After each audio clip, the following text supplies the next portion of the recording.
Gabriel is the Maratinha. That just stands for little hammer. So he has to settle for the little hammer because Ishmael is a year older. So he got the short end of the stick. Man. What's your nickname? The Little Hammer. Okay. Yeah, all right, buddy.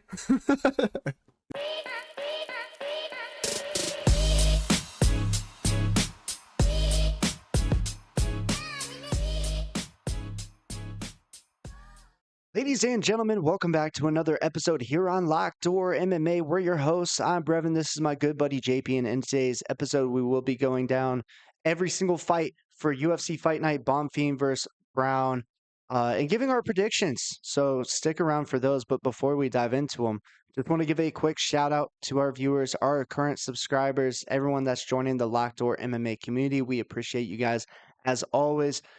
JP, we got a lot to talk about, about last weekend. Before we dive in to this weekend's card, there's some controversy, maybe an FBI investigation to go along with it. Crazy Last stuff. weekend was weird. Tell us more about it. Crazy stuff. Did I see it correctly today? I think it was like a couple hours ago. Did they release Isaac? Yes, UFC cuts Isaac Dolgarian, announces investigation of fight fixing allegations. That is correct. Damn, so they did start an investigation. After cutting him. I mean, you can't. I know some people like to play devil's advocate for stuff like this, and like you got to look at everything surrounding it. You don't always have the full story and this and that. Brevin, I don't know if you ever got like a different belt color in jiu-jitsu, right? I'm still a white belt technically. We know a little bit, but never progressed belts. The choke defense, on top of everything else that happened with the lines and all the money coming in, the choke defense 1000% gave it away for me. I feel like my wife would have better submission defense than that shit. That was terrible. He's just sitting there flailing his arms like a baby. That was shocking. I didn't get to watch that one. I was playing a flag football game when that fight was on, so I heard about it afterwards, and then I watched it, and then all the line movements and shit like that.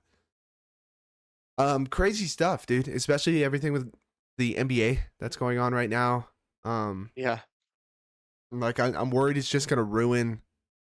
I mean, the fun of sports betting, right? Because people are like, well, it's betting, bro. Like that's gonna happen. Not that shit.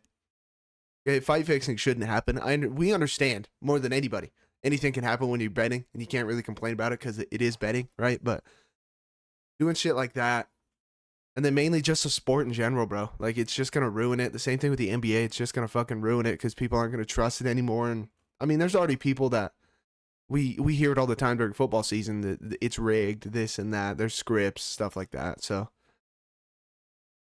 I don't know, man. Crazy stuff. In my eyes, it was clearly fixed. There was clearly something going on. But I wanted to ask you, I know you have a lot to say about the Waldo Cortez fight and the stoppage, and then no, it was an eye poke, and we're restarting it, and that being now what, the third fight that has stopped, started, shit like that. So what are you thinking? Like as of late, we've had so many weird instances of this happening where, you know, a fighter is protesting a stoppage, and so therefore the ref is like asking for help and then deciding, you know what, the fight's still on. Listen, I think if anything in that fight in particular, it should have been a no contest once they uncovered the fight was stopped due to the eye poke causing Cortez Acosta to cover up, and then you know, Delia to pour it on him. You can't just restart the fight, because I'm telling you, the adrenaline dump that happens when these guys think they won the fight and they're jumping on the octagon and cheering, you know, that's troublesome for them, right? As well as there was no like official 5 minutes for Waldo Cortez Acosta to recover. They had a stool inside the octagon. He was sitting down on a stool, bro, Yeah. with the towel on his eye. It was you didn't see that in the Tom instant, His right? whole corner was in there. His corner was in there. The doctors were tending to him. They were really taking their time with it, and I think he had more than 5 minutes. The review, it was all weird, but you can't just restart a fight. And then, of course, he goes out there after resting, after sitting down on the stool, finds a KO victory, like immediately after. And then he's holding his eye, rolling around on the ground, then calling out Tom Aspinall. It was just a weird scene. And like, this is what we talk about week in and week out. The UFC has to find some form of consistency because this happens all too often. And they were saying on the broadcast, well, Mark Smith never waved his hand above his head. Well, he did. If you actually watch the tape, he did. He came over with one hand, he pulled the fighters apart. With the left hand, he was waving it up in the air above his head. Like, you're calling off the fight. You genuinely thought that Delia KO'd him or was about to KO him, and so you stepped in and called the fight. And then Waldo's complaining, so then you're like, "Well, let's review it. The fight's not over." You can't be doing that. There's just too much discretion given to the judges, or excuse me, the referees, that it creates inconsistency across the sport. That on top of the betting scandals, I mean, some sports books were giving bets back to people that bet on Isaac Dulgarian. Like, we've got to figure something out because, I mean, at this point, the UFC is no longer the UFC. The UFC's become like a laughing stock of these weird situations. Like, I mean, Dana White, I know you have other obligations, but you need to step in and fix what's going on inside the UFC because I never really thought I would have to say it about the sport. It's pretty like straight up. It's a fight at the end of the day. Best guy's going to win. Well, it turns out that's not always the case because now we got fixed fights and it's just craziness. Yeah, I mean and like I don't want to hear anybody saying like, "Oh, you guys just feel this way because you picked Aliha and shit like that." Like we're not saying he didn't get eye poked. He clearly did. Like you did see it in the replay. Yes. But like Brevin said, it should be a no contest because technically you did call the fight. Did you miss the eye poke? Yeah, sure. Whatever. Mistakes happen. That's perfectly fine. Yep. Right? That it's happened all the time. The Herb Dean and Robbie Lawler fight. And then Herb owned onto it. My bad. My mistake. I thought you were out. It's on me. Shit's going to happen, bro. It's the same thing as football. Refs are going to miss stuff, call shit that wasn't there.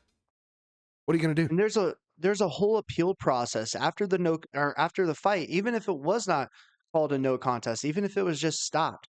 His camp can appeal that fight Yeah. and then it will get overturned to a no contest. We've seen that time and time again. So if we look back at history, when these situations have occurred, that is the course of action. So I don't know why all of a sudden things are changing and we're now able to just restart a fight when we're clearly stopping a fight. 100%, dude. 100%. And like the whole eye poke shit and like everybody talking about Tom and like, see, this happens. I think that's the corniest shit ever. Okay. If you get eye poked or if you get hit in the nuts, and then you could line up 5 people and have one person kick all 5 people in the nuts and poke all 5 of them in the eye. And I guarantee you some of them will affect them more than others. Like it's never the same thing. They're always different. Some might hurt more than others. Your nail might twist a certain way or whatever. It can never be the same. You cannot say somebody's being a pussy because they got eye poked and then they didn't continue, or nut shots don't hurt and that guy's faking it. Obviously, we understand there are people who do embellish it a little bit. Cedric was Dumas rolling on the ground, but we get it. But that's just one of those things, bro. You just can't. You're never going to be able to say, oh, it shouldn't hurt that bad. Everybody's milking it, this and that. It's how the sport goes. It is what it is when you're fist fighting. And they tried to change it with the gloves. Everybody hated the gloves because there was less finishes, right? So now we're back to this. I know Jim Miller's got plenty to say about it, and he's saying he's never poked people in the eye. I know people were giving Deliha shit because he was saying he's never done it and then did it. I do think there could be talk about taking a point and like changes to that, and it would encourage people to keep their fists closed. Like I am fully on board with all of that. It's just about how we're refereeing these situations and how we're approaching them because it's different. Like literally this week that we're going to talk about, I mean, Hyder Amil could get poked in the eye, and we don't know how that's going to be handled. Hmm. It's just so inconsistent. Yeah. So I think that's where the frustration comes. Yeah. I mean, it just is what it is, man. I mean, obviously, I agree with you. If I know it's because I'm a notorious John Jones hater, but like I know people like to keep that, especially if you're long, they like to keep that lead hand out there. But if people are extending their fingers, I feel like the ref should be like right away, like step in and be like, hey, if you extend your fingers again, like there's going to be a problem. Because I know that's the biggest thing is when they do that, that's how it happens most of the time. So who knows, man? Is what it is. It's part of the game. On a different note, though, lock hit. Alan Nascimento sub. We were calling that one. Good win by him. Durden did look a lot better than I thought he would have on short notice. That's for sure. I know it was a catch weight bout, so didn't have to cut much weight. And then our boy Steve Garcia didn't lock him because main event fighters, and we've been on main event locks for a while and just crazy shit. And then he went out there and just does what he does, supposed dude. to do. Yeah, that's crazy. That's like 6 KOs out of the last 7 fights, right? Yeah. Yikes. That dude's gonna be a problem. The Max Holloway call out. Are you a fan of that? No, I don't think it was the right call out. They were even talking about that on the broadcast. Like there are plenty of fighters in the top of that division that he should have been calling out. One of them being in the building, Yusuf Zalal was in the corner of Yeah, Onama that night. Like you could have called him out. It could have been could a have. big moment, right? Missed opportunity there, but I get it, and they talked about it as well. Like some of these guys, they grow up idolizing fighters. It would be, a dream come true to share the octagon with one of these guys. And Max Holloway for him's probably that guy. And like you got to a point now where you can make that call, but it probably wasn't the right one. Yeah, like you're not even a lightweight either, so it's like I don't know, man. Get more fights. If Max was still down there, then sure. But yeah, not bad. 8-5, decent little Apex card. We got another one. And then I ended my weekend on a high note. I mean, Raiders didn't win, is what it is. But my boy, Brock Bowers came back, made an appearance for my dynasty team. Oh boy, did that feel good. 50 Yeah, bomb. yeah, it must have. It went crazy. All right, ladies and gentlemen, we're gonna dive into this weekend's fight night. Before we do, if you have any um thing that you would like to see on this channel, any new ideas or topics you want us to discuss, leave a comment, let us know your thoughts. And if you have any strong feelings about any of the fighters on this card, let us know as well in the comment section. Don't forget to leave a like, hit the subscribe button, smash that subscribe button. It really helps the boys out. We really do appreciate it. All right, JP, first fight of the night. Surprise. I'm here solo dolo by myself. Okay, a couple things have changed while I was sitting here editing the video. Me and you were going to talk about. Okay, yes, I have a hat on, just came from work. Don't do my hair for work, is what it is. All right. First thing, McVey Valentine was the first fight of this card. That fight has since been canceled. I believe it was Valentine that pulled out. Yeah, back injury. Yikes. Never like that. So Dante Johnson fought last weekend against Cedric Dog Crate Dumas. Steps in to fight Jackson McVey. This is his 1, 2, 3, 4, 5, 6, 7th fight of 2025. I mean, let me just double check that. 4, 5, 6, 7. That's crazy. 7th fight, 2025. This one is going to be at 185. So same as his last one. No surprise here, guys. Me and Brevin are going to take Dante. Okay. McVey, same thing like we said before. I mean, you guys aren't going to see it. Obviously, I don't even know why I just said that. But McVey can grapple a little bit. He's long. Doesn't deal with power well. We saw that in the Bruno fight. Dante has crazy power. Bull in a china shop out of round 1 immediately. And he can wrestle a little bit. Right? We think he stays safe on the ground. We just don't think McVey will have a chance to get anything off offensively. Okay, so we're going to take Dante Johnson. Going to keep it short and sweet. Don't have any lines for you. Don't have any odds for you. Unfortunately, that will not be in the video. This is what it is, though. I mean, I'm sure you guys will find your spots. Dante Johnson by finish. I mean, we'll see if we're able to make any money on that, but who knows? Don't want to play it. Don't play it. Short notice fight. All the crazy shit that's going on right now with the investigation, stuff like that. Wouldn't blame you at all. That is that. The only other thing I had, let's see here. Yeah, Adrian Yanez and Christian Quinones is no longer happening, so you guys will not see a breakdown in the video of that one either. Quinones withdrew, is what it is. Close fight. Didn't have a lot of stock into that one. Anyways, that is it. Quality of life things. We will see you guys next weekend. Back to the video. Moving up. Miles Johns going up against Daniel Marcos. Yeah, this should be a good matchup. Miles Johns, only 31. JP, honestly, I thought he was older. I don't Mm-hmm. know why. He kind of fights like it. You know, he has that old style press forward, find a big looping overhand and maybe take you down. Supposed to have great wrestling. I don't really see it. I mean, his last two performances, not the best. Couple of canceled bouts in between then. Now he's taking on Daniel Marcos, who I do believe has pretty good boxing.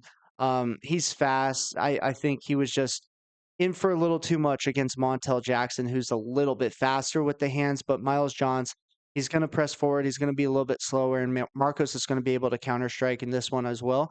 And I don't fear any of the grappling from Johns. So we're taking Daniel Marcos. I think he's more well-rounded, and he also throws more volume than Miles Johns. Yeah. Daniel Marcos is a guy that you're either gonna like him because he's made you money, or you're gonna hate the way he fights, right? Because he's one of those guys who will get on his bike because he's fast, has good footwork, and he's just snappy with his punches. So he will tip tap from the outside on his bike, tip tap. We are in the small cage again, so you got to keep that in mind. But like Brevin said, Marcos or Johns is not. He's not gonna go wrestle fuck him, right? And if he does, Marcos is fast. He's got great footwork. So if you do not cut him off correctly, he will just continue to circle the entire time. And then at that point, you're chasing him. If you still want to grapple him, if you do get to him and then he stuffs the takedown and then he's back to circling, very demoralizing. Sucks to fight that style. Um, but yeah, Daniel Marcos in a lot of close fights, a lot of split decisions because of the tip tap style. Like it's just because of the way he fights. But in this one, yeah, he's gonna be faster. Miles Johns at the end when he starts to get tired and stuff, he'll just kind of load up and throw bombs. He'll keep his guard really high and then uncork one. I think Marcos is gonna see it coming from a mile away. So give us Marcos. All right. Next fight, we have a women's bout here. Tisha Pennington is taking on Denise Gomes. Couple women's bouts in this one. Um, I would say this weekend is probably a little bit more high level with women's fighting than last weekend was. Um, it ain't as cheeky though, that's for sure. All right, you had your time last week, and if you missed it, you missed it. um, Tisha Pennington though, right? Raquel Pennington's wife. If there's one thing you can say about her career, always in a close fight. Always. Tisha split decision Pennington. Is she always winning those? No. But like I said earlier about Valentine and Finney, if the Esparza and Pennington fight that happened last year happens today, I think Pennington would get the nod, right? Because Carla got the nod just because of the grappling control. She didn't do a lot of damage with it, right? And Tisha, she's one girl who's just very tough. She's very small. Both of these girls aren't big, but Tisha just looks so tiny when she's in the octagon. Never been finished, right? Doesn't get a lot of finishes. Because like I said, it's nothing but decisions, but she's very tough. Never been finished. Fast. She makes a fight with everything. Like you could think she's gonna get dog walked and she will make the fight very close. Denise Gomes, not a big fan. Not a big fan. She's not phenomenal at grappling on the feet. She's decent. She's got power. But again, it's not.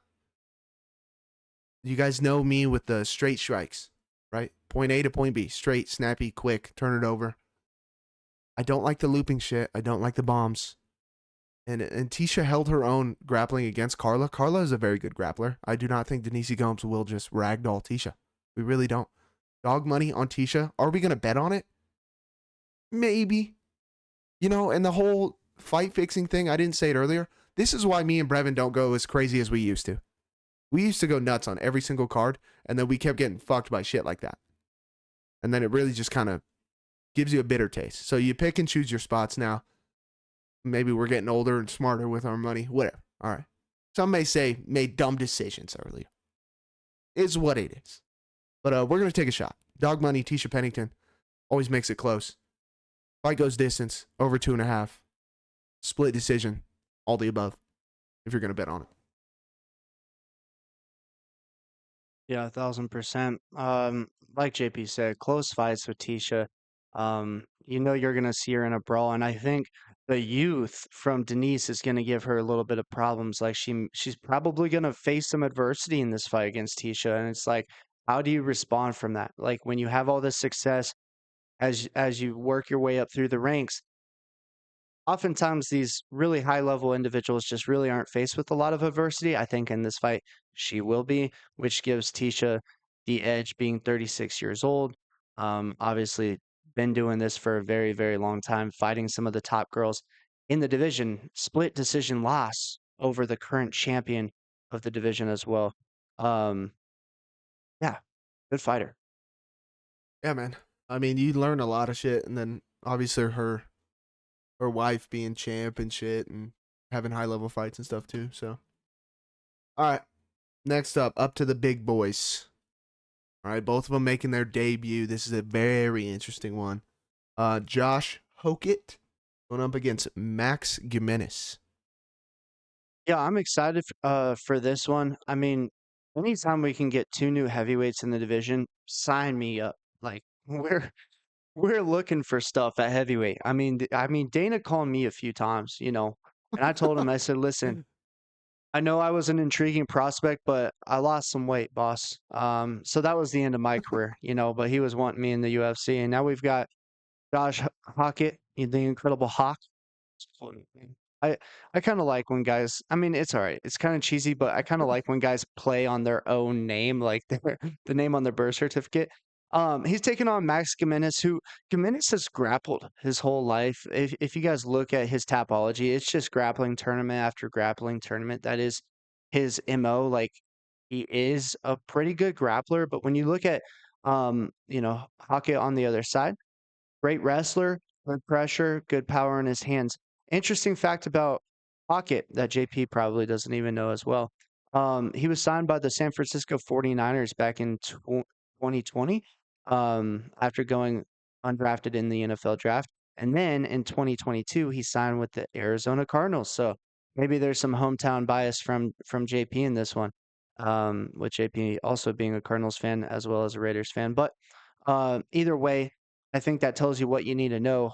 Pocket explosive athlete, especially at heavyweight. He played linebacker in college.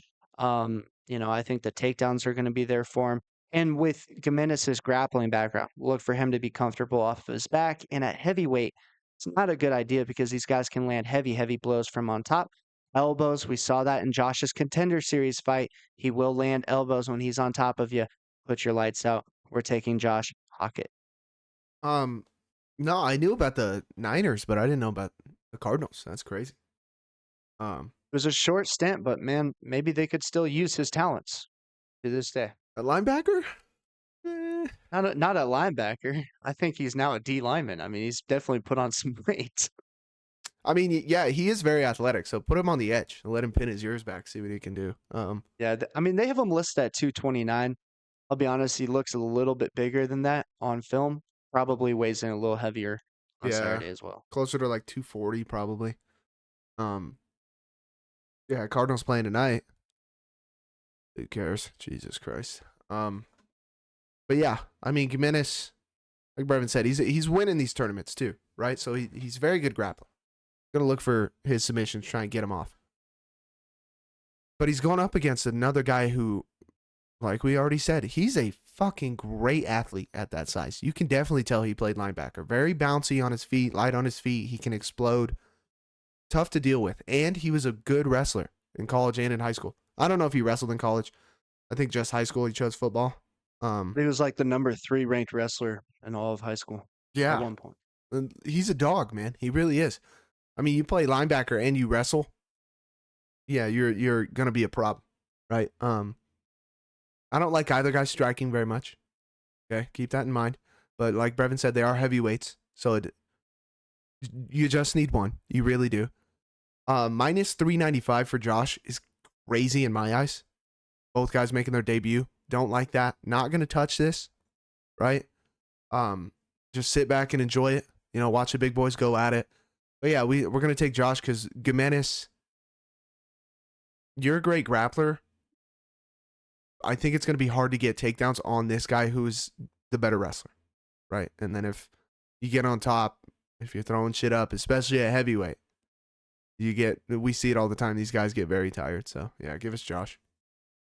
Yeah, I'd be intrigued. I mean, if you are throwing money on this fight, maybe look at the Gimenis submission line. Like, the dude did grapple his entire life. And the thing about the heavyweights is you kind of catch them in one of these submissions, they don't really know how to defend it all that much.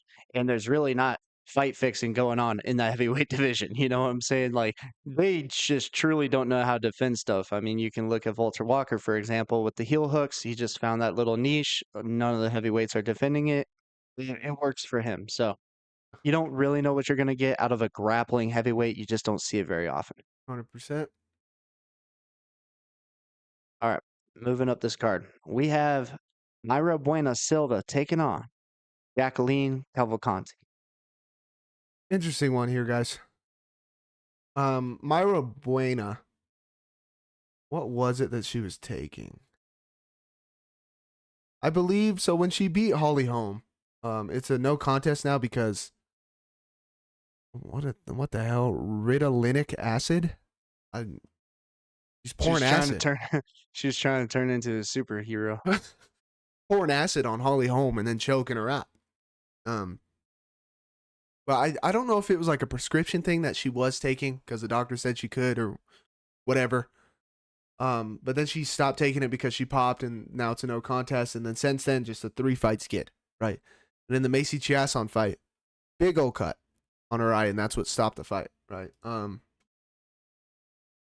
She's kind of okay, right? She's got a good choke game. I don't really like her stand up though. There's not much to it for me. And on the other side, Cavalcanti stand up is her bread and butter. She's very long. She's a girl who will use her length correctly, right? She's got a good jab, a good 1-2. I'm a fucking parrot. It's very straight. I know I harp on it all the time, but like when you're long, if you just paw that fucking jab out there, it will land. It doesn't have to land hard. Just make it something that other person knows they're going to have to walk through. And then the right hand behind it straight. My biggest gripe with Cavalcanti, and you can ask Brevin, I'm always texting him when she's fighting. She does not have any fucking pop on her shots, and I cannot stand it. I think she could put a lot of girls away if she did. But she is accurate. She manages distance well. She moves well. I don't think Bueno Silva, unless it's a Hail Mary submission like Gimenis type of situation, 3-fight skid. I just don't like the way she looks. She had trouble with Macy's range. I think Cavalcanti is just like that, if not better, with range management. We're taking Cavalcanti.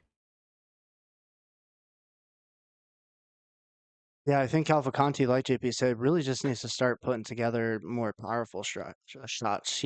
She does a really good job finding the shots, but she kind of peppers shots out there, which is okay. I mean, you start wearing girls down and overwhelming them, but you're big for this division as well. You have really long arms. Like, turn into the Sean O'Malley of this women's division and just pick your shots and put girls down. Like, that's what I would love to see from her, Oh, yeah. for her to take that next step. Like, she's already in the top 15, but before you enter into the top 10, the top 5 of the division, like, start finding some KOs, make some highlights, like that would be nice. I'm not a big fan of just decision, split decision.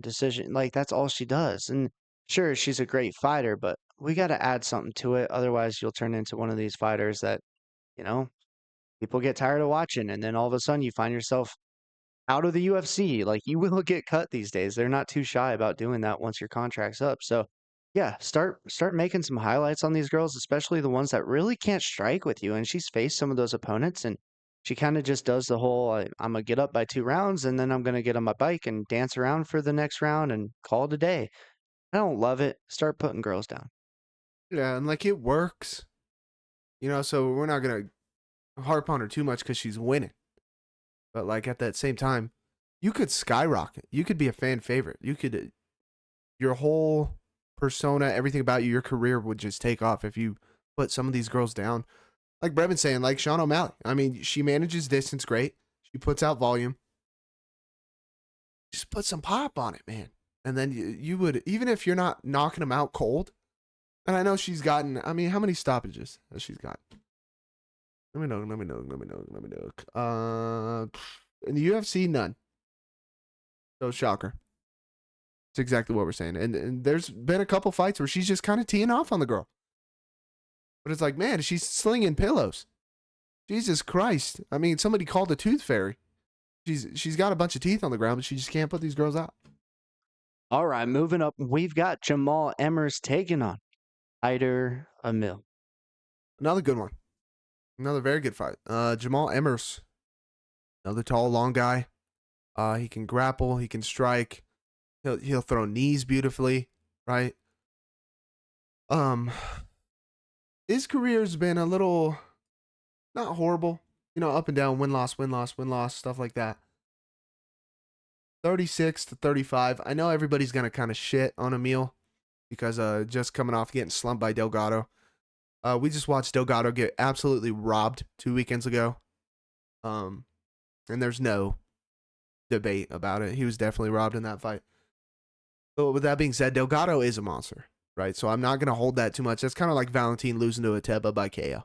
Is what it is. That's what that dude does. He's a problem. Other than that, Hyder Amil, obviously, if he comes out here and gets chinned, then we know his chin is gone. But I think he does have a chin. In his other fights, he has shown to have a chin. And he's also shown to have cardio and volume. And he's going to be in your face. So it's a big problem to deal with, hard to deal with for a lot of guys. Jamal Emmers can deal with it. Nate Landwehr is that very similar style to Hyder Amil, and he was able to put Emmers out. If you get in the inside and Jamal misses his combo or whatever, those shots over the top, in close, dirty boxing. Hyder does have a little bit of power too. Me and Brevin were very close on this one, like picking Emmers. We could swing this way. We think the small cage is going to favor Hyder's fight style more in this one. His constant pressure, constant coming forward in your face. He can grapple as well. And his pace, man. Can Jamal Emmers put him out unconscious? Sure. He probably has the power to do so, the ability. I'd have to see Hyder's chin be completely gone after the Delgado thing. Other than that, I do think Hyder can pull it out. I think his pressure is going to be a problem. Right now, I believe he is dog money, if I'm seeing that correctly. No, he's not. Jamal Emmers is. I'm thinking of a different fight. But his line's not bad. Minus 148. We're going to take Amil. Yeah, and it's kind of a blessing in disguise coming off of that loss because if he would have still been streaking, you would have not got this line on Hyder Amil. I think he's got power advantage, the cardio, the pace, the pressure, and we've seen Emmers fold when those things are presented to him. In some of his past fights. And for Hyder, as long as he just stays safe from that big shot, JP did mention the knees from Emmers. That's gonna be something he needs to watch out for up the middle, right? But um, we're very high on Delgado, and so it's like, yeah, Delgado got him. You know, can't weigh that too much into the equation. I think Hyder Emil is still a very dangerous and very good fighter. Taking Hyder Emil. Yeah, and like that knee at the middle, that's what Delgado got him with. So, and Jamal, he gets that tight clinch. He's really long, can get a lot of power with that. But I mean, I just think the pressure in the small cage, man, it's just gonna be too much. All right, next one, Marco Tulio. All right, him and his girlfriend Norma Dumont. All right, staying in Vegas for a couple weeks. She fought last weekend. He's fighting this weekend, going up against Christian Leroy-Duncan. Yeah, I'm excited for this fight, JP. Honestly, this is probably one of the fights I'm most excited for on this card. I think it's going to be action packed. There's a lot of power in the punches coming from both individuals. Marco Tulio has been on a little bit of a tear ever since entering in the UFC. 2 knockout victories. He brings a lot of excitement, brings a lot of power, some stardom to him as well. I think if he can go on a run, JP, and really keep knocking these guys out, he will be a star in the UFC. I think he's got the personality for it, the power, the look of a UFC star. CLD, on the other hand, I mean, similar story. Like great power in his strikes, very crafty, very technical, and very sharp. There's just some lapses in his game where it's like some nights he shows up and he just doesn't put it all together. Some nights throws out low volume. Some nights he's cool coasting to a decision when he should be able to get a guy out of there. Like you don't know what you're gonna get with Christian Leroy Duncan. So On Saturday, if Christian Leroy-Duncan goes out there and puts on a masterclass performance, I think it'll tell us a lot, but I don't think he will. And Tulio's got a lot of power. CLD is prone to getting hit. We're taking Marco Tulio. We think Marco Tulio will have the upper hand in the striking, just from pure speed, power. Probably not technique, but give me the speed and power on Tulio's side for sure. Give us Marco Tulio. Yeah, man, and like I agree with you with his technique. Like if you're a striking fan, you have to like CLD because his technique just really is beautiful to watch. It's a very nice stand up. But I think he falls into that when you say there's some nights he doesn't put it all together, like the RoboCop fight. I think he falls in love with um I don't even know how to explain this. Like his two shots at max. And most of the time when he's fighting people, he'll throw two shots and both of them will land. And then he'll wobble somebody and then he'll try and throw a crazy spinning technique, spinning elbow, spinning back kick. It's gorgeous to watch when it lands.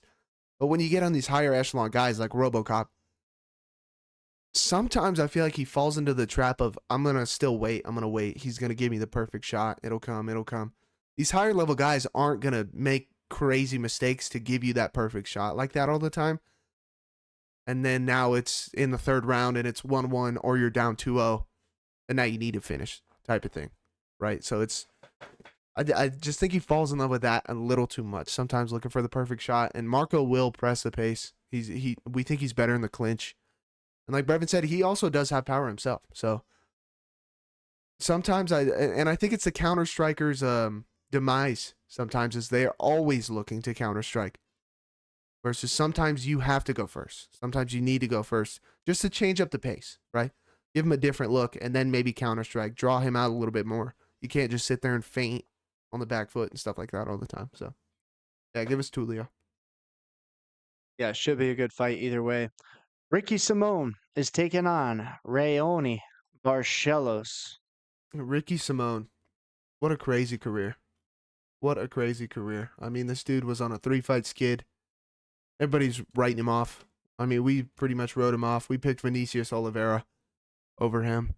Um, and then after that, I mean, he fraud checked Javid Basharat, slumped him, and then the Cameron Smotherman win. Some people I've been hearing aren't really holding that in high regard. I think that's a decent win.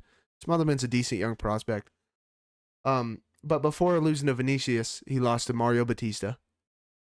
Don't ask Brevin because he's gonna tell you that's a dog shit loss. I don't think it's terrible, right? We see the level of comp that Mario's fighting now. And then Song Yadong. I mean that he's always been a name in that division. He's stocky, he's got a lot of power and he can grab, right? Not horrible losses. And Simone has a win over Merab. All right, I understand it was years ago. I understand it was right at the end of the fight. Merab kicking his legs for dear life, and in that guillotine, he gets up and I think he's unconscious. He looked unconscious, but he's still, his eyes are open. He's still looking and he's breathing really heavy. So Merab does Merab things, right?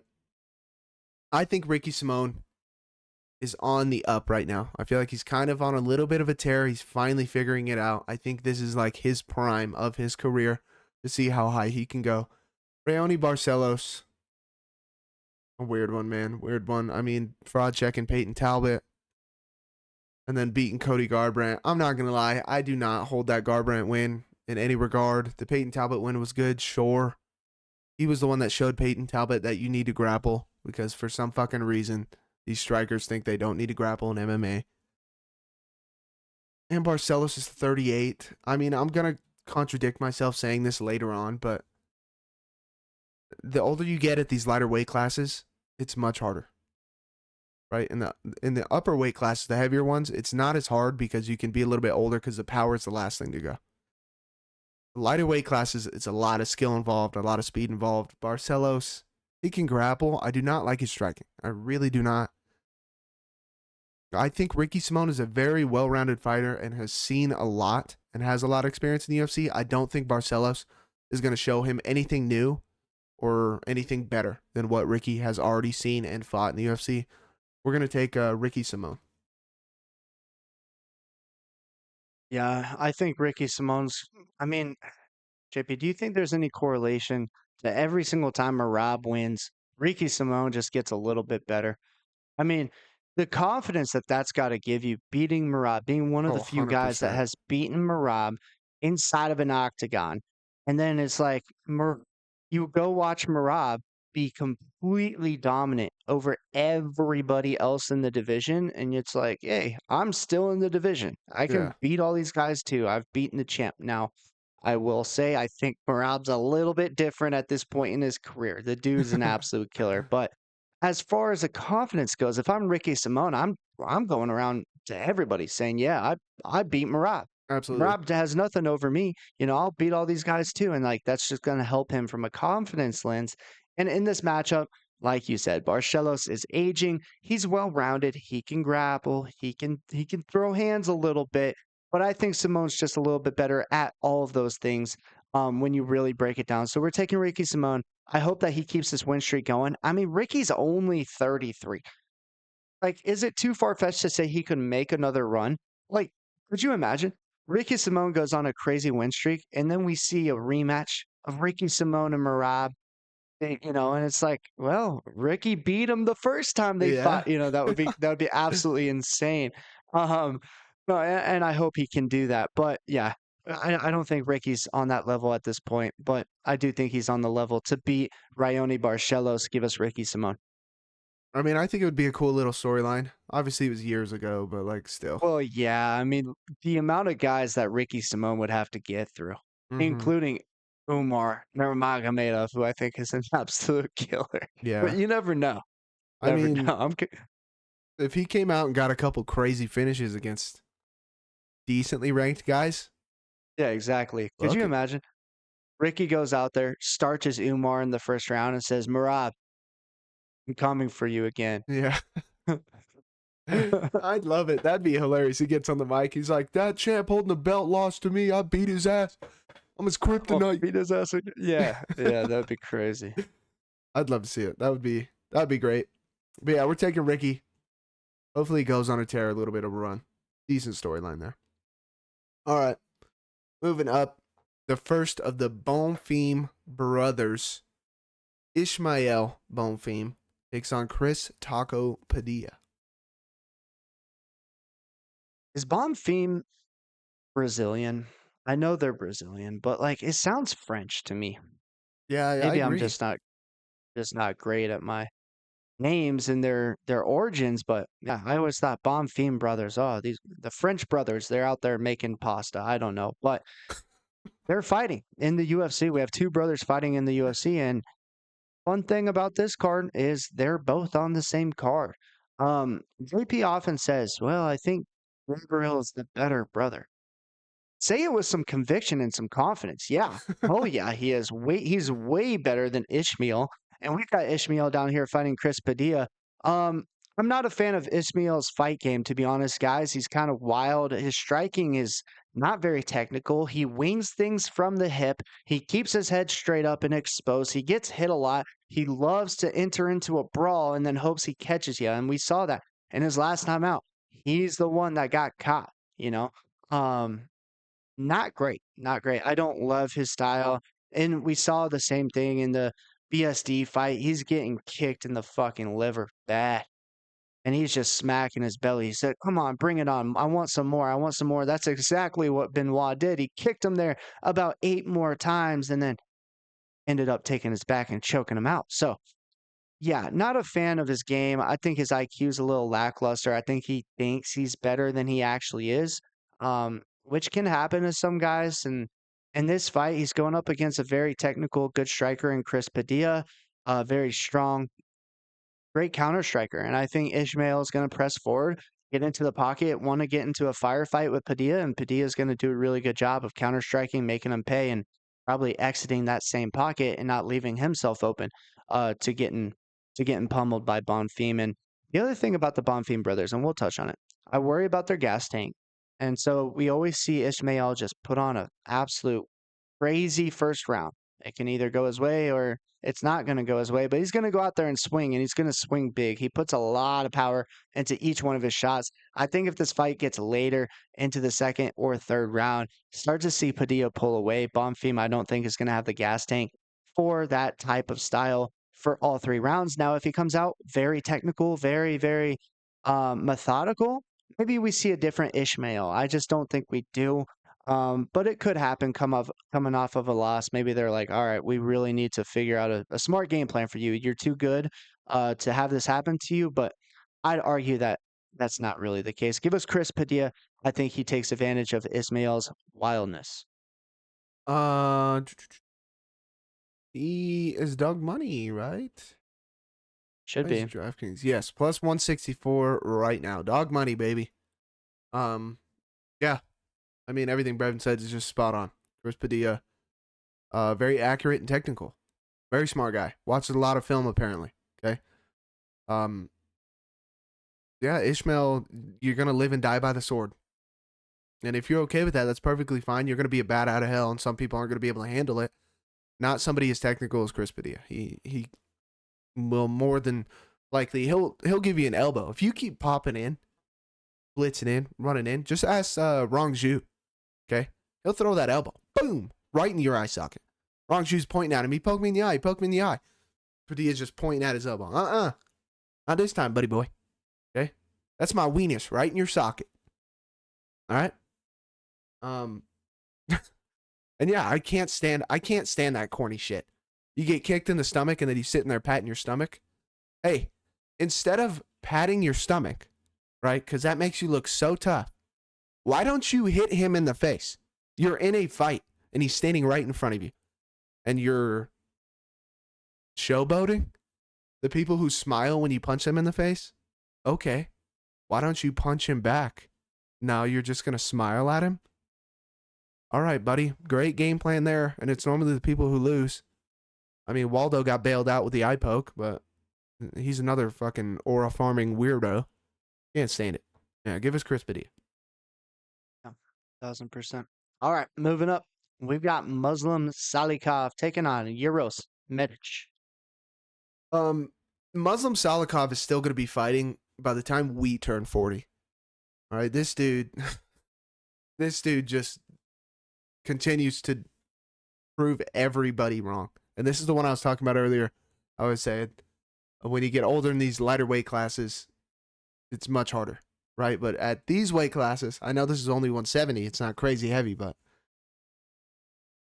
it's easier than the lower weight classes. The speed's not as fast. With Muslim, it is. Dude's got speed. What's his nickname again? Yeah, King of Kung Fu. They're not lying. This dude can kick. At his age, the wheel kicks, the spinning kicks is the craziest thing ever to me.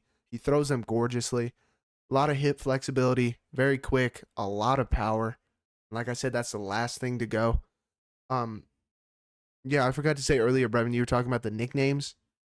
I'd rather have a nickname like the Incredible Hawk over the Art of the KO or King of the KO or something, and dude doesn't have any knockouts. So, fucking weird as shit, but King of Kung Fu, phenomenal. The doctor, Mr. Medic, he can strike, right? He can kickbox a little bit. He's decent. Mine and Brevin's only thing is he gets clipped by everybody. He always gets hit. And if you're getting clipped by Muslim, you're going to bed. You're taking a nap. Right? He could make this a close fight, but getting clipped by Ibina, I mean, thank God he won. You know, he solidified the basic that night for us. We were sweating because dude got dropped immediately by Ibina, and then Punahele put him out almost immediately. Tim Means win. Tim Means sucks. So, like, I get it. He's a decent striker. You're just getting clipped way too much in your previous fights. And Muslim, in our opinion, in the last 2 fights, I mean, not even in our opinion. If you don't think so, you're an idiot. Muslim's the best striker he's fought in a while. So, give us Muslim Salikhov, man. We're taking another shot. Dog money. He's 40, so if he loses, everybody's going to be like, oh, you picked a 40-year-old. Whatever. He's still fast, still got a lot of power. Give us Salikhov. Yeah, no, 100%. Speaking of nicknames, I feel like Euros Medic's nickname is an all-time great. I love when it plays on the name. The doctor, medic, love it. Manic.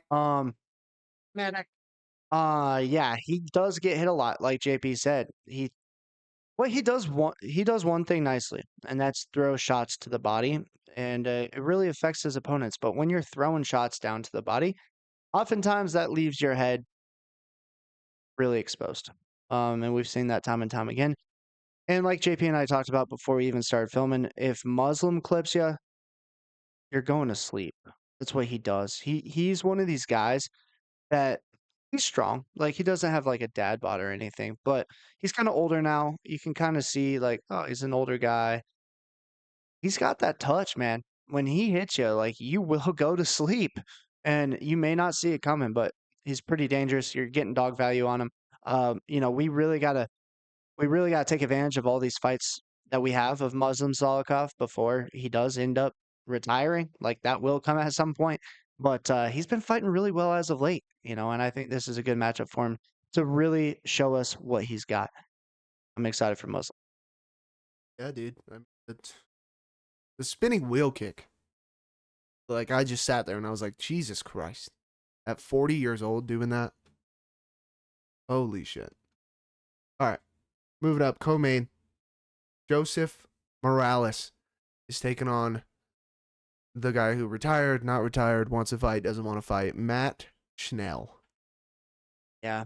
I think that's kind of the gist of this fight. I mean, we've seen Joseph Morales get booted from the UFC, go back onto Dana White's, or not Dana White's Contender Series, the Ultimate Fighter, win that, and now he's back in the UFC. Like the dude is very, very hungry. He wants this. Uh, I would argue more than anyone in that division. Like that is very respectable. To keep pushing for that comeback, put on the showings that he has, fight the way he has. Matt Schnell, kind of quite the opposite. It's like the dude doesn't seem like he wants to even be there. He got the win over Jimmy Flick, which Jimmy Flick, I don't know what we I don't know how we feel about him. The dude's 2-4 in the UFC. Um, yeah, he moved over to like kickboxing now, I think. So good for Jimmy Flick. It's not an impressive victory. And I think really Matt Schnell is going to have to deal with Morales's like newfound skill set. Like the dude can grapple. He's got good hands. He's going to put a pace on you. And I think Joseph Morales is really good. And I think he's done a lot of work to his skills and I think he's here to stay. So give us Joseph Morales. We expect that he gets it done pretty dominantly in his return to the UFC as a full-time contracted fighter. Absolutely. And I'm very confident in this one, guys. Extremely confident. Okay. And I'll tell you why. Talk about it all the time. I'm a bird. All right. Matt Schnell starts to throw combos. You might say, hey, this guy's a little quick. Sure. Yeah, he's a little fast. Every single time he gets in an exchange, throws a combination, his hands just drop during the combination. And it is horrible to see. And then he'll literally throw his head in one direction, try and get out of the way, right? You're in the pocket close. Both of his hands are by his hips. And he's trying to throw uppercuts, body shots. All you got to do is come over the top with one hook. You are turning his head. Joseph Morales on the other side. Watch him strike. His combinations are gorgeous. They're tight, right? They're not looping hooks that you're just kind of smacking with. He will turn into them, right? He throws gorgeous combinations, never throws one at a time. All the time. Every time he exits the pocket, exits a combination, everything. His right hand, his rear hand is way right here, way up high. You go to kick him in the head, it's right there. You go to throw a counter, it's right there. Every single time he exits. It's a gorgeous thing to watch when you're watching film on him. He is probably a striking coach's favorite student. Okay, striking coaches will have you hit mitts, boom, boom, boom. They see you keep dropping their hand, they'll just smack you right in the head, right? This dude probably never gets smacked because his hand's right there every time. I love watching it, love seeing it. He will also level change beautifully. He'll walk into his takedowns or he'll walk into his combinations, boom, boom, boom, 4 punches, level change on the hips, right? And he can grapple. He's with Team Alpha Male, so of course he can grapple. Uriah Faber, one of the all-time greats, great grappler, right? Very confident in this. I think Joseph Morales can knock out Matt Schnell because Matt Schnell's hands are going to be down all the time. All right? If there's one combination, if I'm in Joseph Morales' corner, immediately in the fight, I'm telling him, hey, go out there and set up the double jab right hand. 1-1-2. I think that would be there for him all night long. Give us Joseph Morales. Yeah, 1000%. All right. To the main event we go. We got Gabriel Bonfim taking on Randy Brown. Good fight, man. Very good fight. Excited for this one. Randy Brown, a show favorite of ours. All right, tall and long. You guys know we like those guys. Great striker, snappy striker. Gabriel Bonfim, okay? The better brother, by far. I'm not even going to say I think he's a better brother, okay? Brevin said, stand on it, I will. He's the way better brother, okay? He's not going to be a striking heavy guy like his brother is. He's a grappling heavy one. He's looking to get his grappling off. He's looking to choke you, right? Take your back, something. Okay? Randy Brown, tough to take down because of the length. We see it all the time. If these tall guys have some ability of takedown defense, very hard to take them down. What I like about Bonfim is he will not get deterred, right? He's not one of these morons who gets one takedown stuffed and then they go away from the wrestling. Okay? People are going to stuff your takedowns at a high level. What makes you elite is that you continue to do it. You continue to push through. Keep running your feet, right? Run the pipe. Do something. Against Stephen Thompson, split decision win.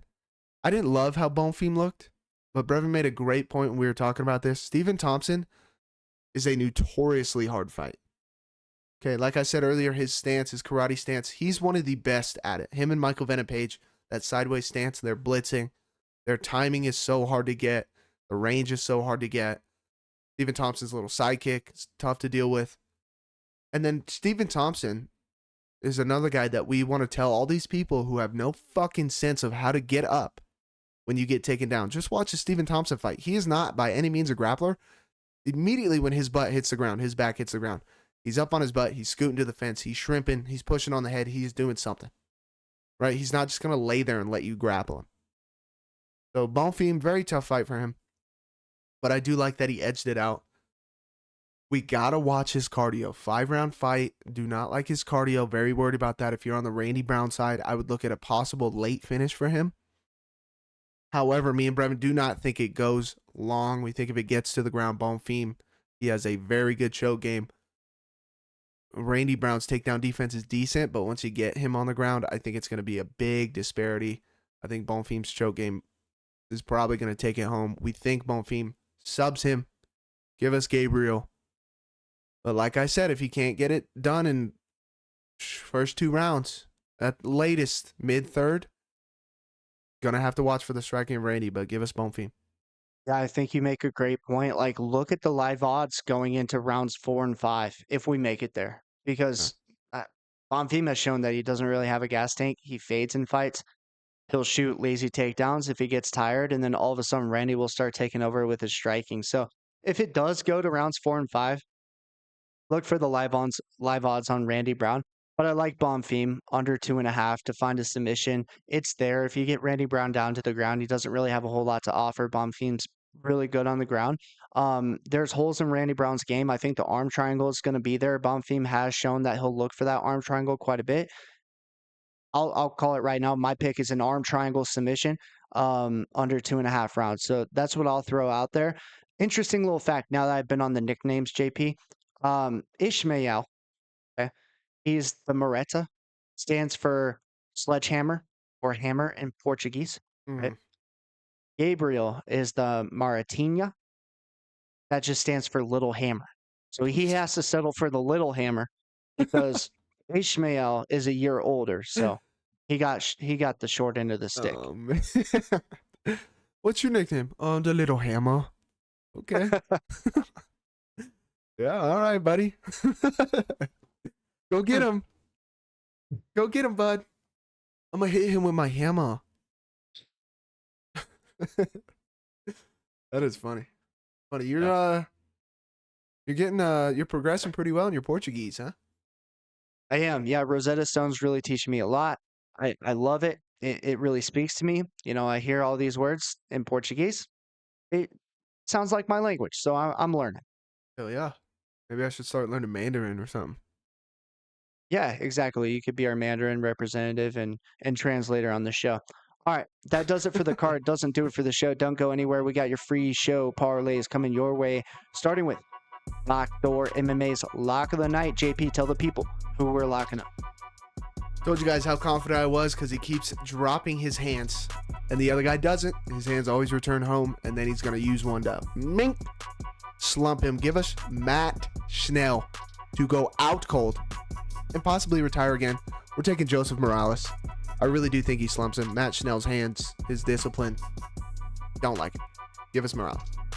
Yeah, imagine the people, JP, that are just going to search the video for the lock and then hear, give us Matt Schnell, and then just turn it off. Like, oh, all right, we're backing Matt Schnell. And they don't watch the full thing. Wow. I can't believe you did that to the people out there. All right, for Brevin's Basic, we're going to start with the guy that I do think is going to find a submission under 2.5 rounds. Give us Gabriel Bonfim in the main event. And then moving down, we are going to throw in the lock Joseph Morales to also get it done. And then I'm going to throw a women's fighter onto the Basic. Give me Jacqueline Cavalcanti. I think she's very skilled. She just needs to put a little power in her shots, but I think she's going to get it done on Saturday. Give us those three right now for Brevin's Basic. Brevin's Basic, gorgeous. Hopefully we don't have any fight throwing this weekend to not screw up our parlays. Juicer time. Let's do it. All right.